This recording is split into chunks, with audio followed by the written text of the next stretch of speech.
आज हम बात करेंगे, हमने पिछली कक्षा में बात की थी पौधे एवं उसके भाग। जड़ की बात की थी, तने की बात की थी, पत्तियों की बात की थी, फूल की भी बात की थी। हल्की सी बात कर पाए थे फूल पर। तो आपके चैप्टर में फ्लोरल पार्ट और जो पार्ट्स ऑफ फ्लावर है और उनके क्या कार्य है ना, उनके फंक्शंस क्या हैं। तो ये देखो, ये दो फूल दिख रहे हैं आपको, ठीक है। ये क्या है, ये जो लकड़ी सी दिख रही है इसमें, ये इसका स्टेम है, तना है, ये वाला तना है। यहाँ से निकली हुई क्या है, ठीक है। और पत्तियों की जड़ में से निकली हुई बड है जो फ्लावर का रूप ले लिया है जिसने, ठीक है।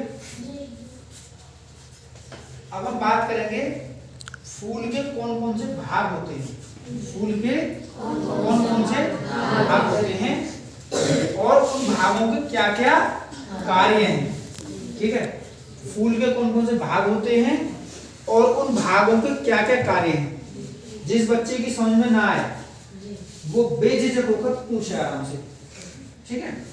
बेझिझक होकर पूछे और यही जो मैं बता रहा हूँ वो यही समझ के जाएं। और जब किताब में पढ़ लोगे तो समझ आ जाएगा। फिर भी कोई चीज समझ में आता है अगले दिन पूछे, लेकिन यही एकदम अपना रखें। देखो, ये जो हिस्सा हम देख रहे हैं ये वाला, इसको अक्सर हम कुछ भी जैसे हम तोड़ते हैं, लौकी तोड़ते हैं, बैंगन तोड़ते हैं, टमाटर तोड़ते हैं, कुछ भी तोड़ते हैं, तो वो जो होता है उसको हम क्या बोलते हैं गांव की भाषा में, डंठल। क्या बोलते हैं, डंठल बोलते हैं, पेडंकल है। तो ये इसका क्या है, डंठल है। क्या है ये, डंठल, ठीक है। तो इस डंठल से लगा हुआ ये इसका स्टॉक होगा, स्टॉक उसको बोलते हैं, स्टॉक है ना, पार्ट है ना। यहाँ ये फूल इससे जुड़ा हुआ है डंठल से ना। इसके बाहर एक हरी हरी स्ट्रक्चर दिखाई दे रही है आपको, तो इस बाहर वाले स्ट्रक्चर को बोलते हैं बाह्य दलपुंज। क्या बोलते हैं, बाह्य दलपुंज। और ये बाह्य दलपुंज जो होते हैं, बाह्य दलपुंज जो होते हैं, ये 5-5, 6-6 छोटी छोटी इकाइयों से मिलकर बने, उनको बोलते हैं सेपल या बाह्य दल, ठीक है। बाह्य दल जब इकट्ठे हो जाते हैं तो बोलते हैं बाह्य दलपुंज और बनते हैं बाह्य दलों से, ठीक है। उसके अंदर होता है ये रंगीन वाला भाग। किसी फ्लावर उठा कर देखते हैं, हरा वाला भाग सबसे बाहर हरा वाला भाग होगा, उसके बाद में रंगीन भाग होगा। नीला हो सकता है, पीला हो सकता है, बैंगनी हो सकता है ना, लाल हो सकता है, गुलाबी हो सकता है, किसी तरीके हो सकता है। तो जो रंगीन वाला भाग है ये भाग होता है, इसको बोलते हैं दलपुंज, ठीक है। और ये भी अलग अलग छोटी छोटी इसकी भी पंखुड़ी जैसी होती है, ठीक है। तो इन पंखुड़ियों को बोलते हैं दल, इंग्लिश में बोलते हैं पेटल। तो बहुत सारे पेटल, इसमें 5 पेटल हैं ना। तो ये सारे क्या हैं, दल हैं। तो बाहर वाले क्या थे, बाह्य दल, ठीक है। तो बाह्य दल मिलकर बनाते हैं बाह्य दलपुंज और दल मिलकर बनाते हैं दलपुंज, ठीक है। तो बाह्य दल जो है ये दरअसल जो कली थी उस कली का सबसे बाहर वाला हिस्सा था, इसी में डेवलप हुआ, फिर वो खिल गई बाद में, ठीक है। तो ये इन सबको प्रोटेक्ट करता है, इन सबको सुरक्षा देता है ये वाला। दूसरा ये रंगीन वाला जो भाग है, इसका काम होता है अपनी तरफ आकर्षित करना।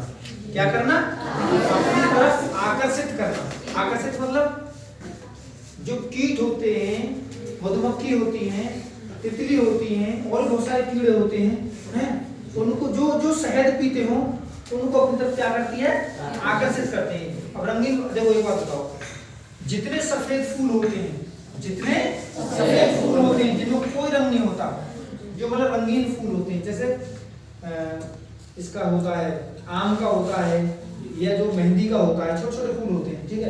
उसमें महक बहुत ज्यादा होती है, उसमें खुशबू बहुत ज्यादा होती है ना, उसमें रंगीन तो उसकी खुशबू को सूंघ तो कीड़े उसके पास आ जाते हैं।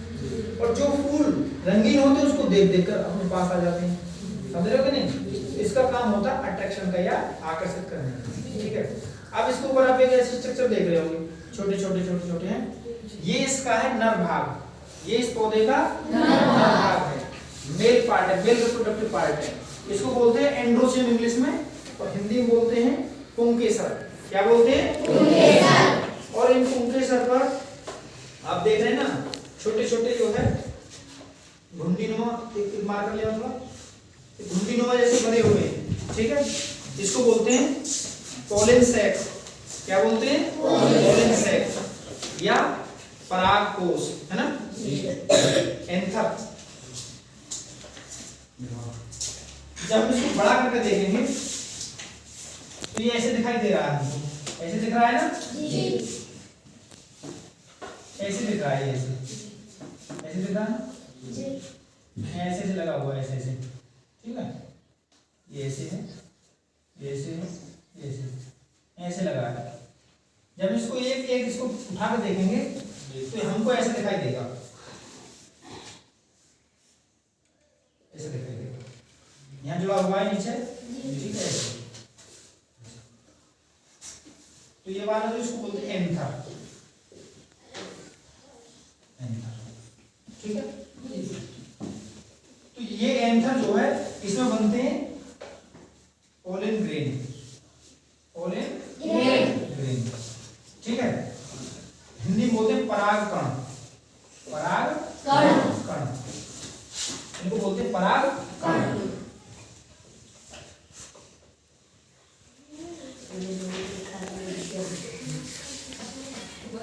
ये परागकण जो होते हैं, सीधे बैठो, ये परागकण जो होते हैं यहाँ बनते हैं इसमें, ठीक। ये जो होते हैं इसको बोलते हैं परागकोश। क्या बोलते हैं? परागकोश। परागकोश।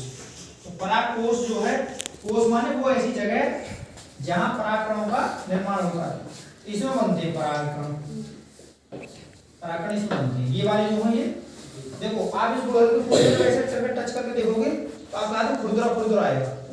जो लौकी कद्दू होता है, जो सीताफल होता है, काशीफल कद्दू जिसको बोलते हैं, यदि उसका मेल फ्लावर, उसका हम उसमें मेल और फीमेल फ्लावर अलग अलग होते हैं, ठीक है। यदि उसका मेल फ्लावर पार्ट अंदर ऐसे करें जो पीला पीला, तो आपको बहुत बारीक बारीक कण जैसे दिखाई देंगे। वो सारे क्या हैं? वो परागकण हैं, ठीक है। क्या है? परागकण। और ये इसका क्या है? ये इसका नर युग्मक है। नर युग्मक मतलब जो रिप्रोडक्शन में, जो प्रजनन में नर की तरह काम करता है, नर भाग की तरह काम करता है, ठीक है। अच्छा, उसके बाद इसमें आप ये देख रहे हैं ना, पिंक पिंक जैसा जी, ये इसका मादा भाग है, इसको पिस्टिल बोलते हैं, ठीक है। इसको बोलते हैं क्या? कोई भी फ्लावर है उसमें ऐसी ऐसी स्ट्रक्चर आपको दिखाई देगी, ठीक। ऐसे यहाँ इसकी एक सेल रहेगी, एक सेल, ठीक है। ये इसकी स्टाइल है, ये इसका स्टिग्मा है। हिंदी में बोलते हैं वर्टिका, स्टाइल और ओवरी है। ओवरी, ये ओवरी होती है, ओवरी तीन भाग है, ये एक्सेल होगी इसकी। ओवरी का मतलब अंडाशय, ठीक है। ये इसका नर भाग था, और यदि हम इसको खोल कर देख ले तो हमें ऐसे दिखाई देगी, ठीक है। तो ये जो नर गैमीट होते हैं, ये नर गैमीट कीट आएंगे, मधुमक्खी आएंगी, तितली आएंगी, वो स्कूल पे बैठेंगी, बैठने के बाद ये जो परागकण है यहाँ पहुंच जाएंगे, और यहाँ से जो है पराग कण का जो न्यूक्लियस है, यहाँ जाकर इसको फर्टिलाइज कर देगा। बाकी ये सारा जो काम धाम है, ये सारे जितने पराग जो कोश है उसके आसपास जितनी चीजें हैं, इतने रंगीन भाग, ये सब सारे सूख जाते हैं, ठीक है। और यहाँ बीज का निर्माण हो जाता है। देखते ना, पहले कद्दू का फूल निकला, या लौकी का फूल निकला, या बैंगन का फूल निकला, या मटर का फूल निकला, ठीक है। कीट आए, वहां मधुमक्खी आई, तितली आई, जो बहुत सारे कीट वो आए, आने के बाद परागकणों को जो है उसकी स्टिग्मा तक पहुंचा दिया, उसकी फर्टिलाइजेशन या निषेचन की प्रक्रिया होगी, बाकी जितने भाग थे वो सब सूख गए। और जो ये ओवरी थी, इसने डेवलप करके, इसने विकास करके क्या बना लिया? फल बना लिया, ठीक है। लौकी है, तोरई है, कद्दू है, आम है, पपीता है, सारे क्या हैं? ये फल है, ठीक है। और इसमें जो एक सेल रहती है वो बीज का निर्माण करती है, ठीक है ना। तो इसीलिए तो फूल को जो है किसी भी पौधे का प्रजनन भाग कहा जाता है। देखो मेरी बात सुनो, मानव के केस में क्या होता है, ये जंतुओं के केस में क्या होता है, एक नर जंतु होता है, एक मादा जंतु होती है, ठीक है। दोनों के मिलने से उनकी संतान पैदा होती है वैसे पौधों में भी तो होता है। तो पौधों के जो किसी किसी पौधे में नर फूल अलग होता है, मादा फूल अलग होता है। ये नर फूल अलग पौधे में लगता है, मादा फूल अलग पौधे में लगता है, समझे ना? जैसे पपीता में हो जाता है, समझे आप लोग? ये जितने भी कद्दू, तोरी, लौकी वाली फैमिली, इसको कुकुरबिटेसी फैमिली बोलते हैं। इसके नर फूल अलग होते हैं, ये अलग ब्रांच पर होंगे, ये अलग होंगे, और मादा फूल अलग पर होंगे। कद्दू के मादा फूल आपने अलग देखे, जिसमें छोटी छोटी नीचे गेंद जैसी लगी रहती है, जो कद्दू जैसा लगा रहता है, ठीक है? तो तोरी होती है, जिसमें नीचे छोटी छोटी सी लगी रहती है, तो मादा फूल होता है, समझे आप लोग? तो ये है। अब देखो एक फूल और है, ये हमारे पास किसका फूल है? गुलाब। देखो इसका ये क्या हो गया? डंठल हो गया, जहाँ फूल जुड़ा उसको स्टॉक बोला मैंने, ठीक है? ये सबसे बाहर क्या है? हरी हरी पंखुड़ी सी है। इन हरी पंखुड़ी को क्या बताया था मैंने?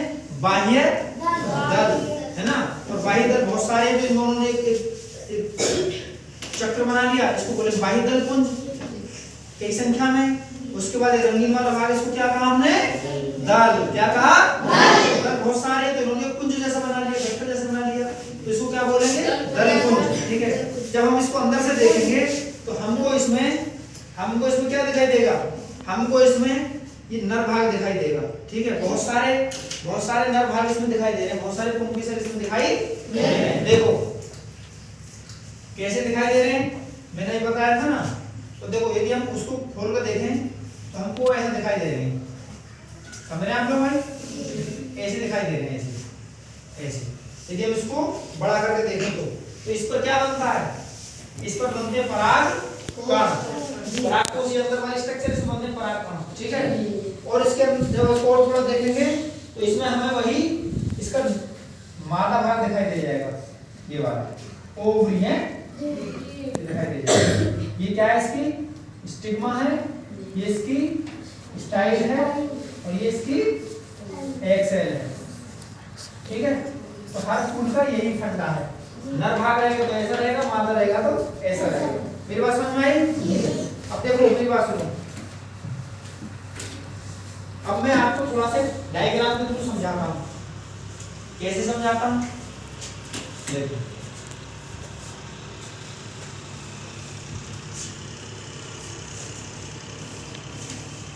कोई भी जैसे मान लो इसका स्टॉक है,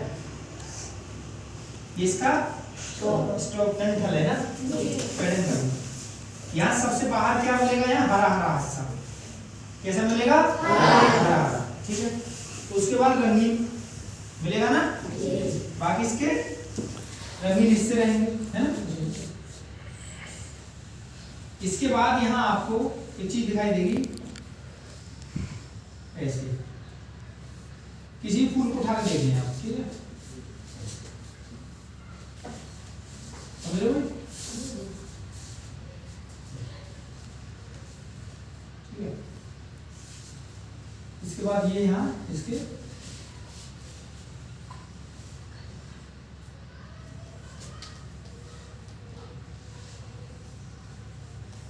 तो सबसे पहले ये क्या था? इसका डंठल है ना। ये क्या है? इसका क्या है? बाह्य दल। रंगीन वाला भाग क्या है? इसका दल, ठीक? ये क्या है? इसके पुंकेसर। क्या है? और ये क्या है? स्त्री केसर, ठीक है? स्त्री केसर में 3 भाग होते हैं, एक्सेल, स्टाइल और स्टिग्मा। यह एक चिपचिपा पदार्थ रहता है। क्या रहता है? चिपचिपा पदार्थ, जिसे हम शहद बोलते हैं, उसको नेक्टर बोलते हैं वैसे। तो वो हमको उपहार देता है पौधा कि मेरे जो नर वैज्ञानिक यहाँ बन रहे हैं, इसको यहाँ पहुंचाने वाले को मैं शहद दूंगा। तो मधुमक्खी आती है, फूल पर बैठती है, गुआई जैसे मान लो फूल है, इस पर बैठेगी, तो उसके पंखों से, उसके पैरों से लग लग के जो परागकण है यहाँ से यहाँ पहुंच जाएंगे, समझ रहे हो ना? या किसी और दूसरे फूल से दूसरे फूल पहुंच जाएंगे, समझ रहे हो ना? तो वो जाएगी तो शहद खाने, लेकिन वो काम भी कर डालेगी उसके साथ। तो ये तरीका था इसका, ठीक है? और यहाँ से परागकण मान लो इसी पर कोई कीट बैठा, तो उसके पंखों से लगकर यहाँ से परागकण यहाँ पहुंच गया। तो जो परागकण है वो होता है नर युग्मक। क्या होता है? नर युग्मक। और ये जो एक्सेल थी ये वाली, ये क्या है? एक सेल है ना, इसको बोलते हैं हिंदी में अंडकोशिका। तो ये क्या करती है? ये करती है मादा युग्मक की तरह काम, ठीक। और किसी भी जीव में लैंगिक जनन के लिए नर तथा मादा युग्मक होना बहुत जरूरी है, ठीक है। नर और मादा का होना जरूरी है। तो पौधे में जब लैंगिक जनन होता है तो उसके लिए हमको नर युग्मक तथा